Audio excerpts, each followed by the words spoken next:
So I've been sifting through my past, and part of that has been digging up some of my old poems. So that's what I'm sharing this evening. The first of these, for those of you who know or remember Dakota Bell Witt, once upon a time she wrote a poem about being Tinker Bell and really resenting Wendy and wishing that she could have Peter Pan. This is my response.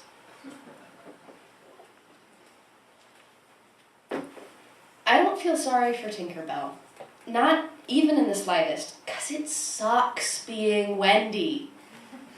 I've told stories till my throat was dry, dried tears till I was raw, and cooked that raw and fed it back to thankless boys, who, when they're full of food, stories, and comfort, bound back into Neverland to play, not giving a thought for grocery shopping or dirty dishes. Then, exhausted from their day, they return and want a chest to lay their heads against, fingers to mend the tears in their threads. Tink flies alongside, getting the stories too, getting free meals, getting all of the best adventures that we Wendy's only get to tell about, dream about, locked down to the chores of motherhood for Peter Pans who will never grow up. All Tink has to do is sprinkle a little glitter, and she's good to go, companions all day, and free food when that day is done. But if she only knew how thankless... her only complaint is unrequited love, but if she only knew how thankless a love that she dreams so hard on, it's hard to feel loved when the only time you get attention is when Mr. Pan gets bored and wants entertainment. Forget what you're doing, it's not important, tell me a story. And the only person Wendy has a chance of befriending is a fairy who is too jealous of something that she hasn't experienced to understand.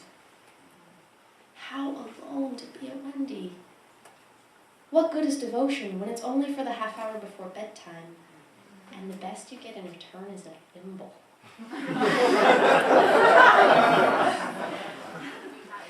No, I would do just about anything not to be a wingless Wendy bird dependent upon the resented glitter to unbound me from the ground.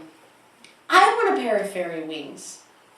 I want to be able to fly long and hard away from the anger and frustration born of being taken entirely and utterly for granted.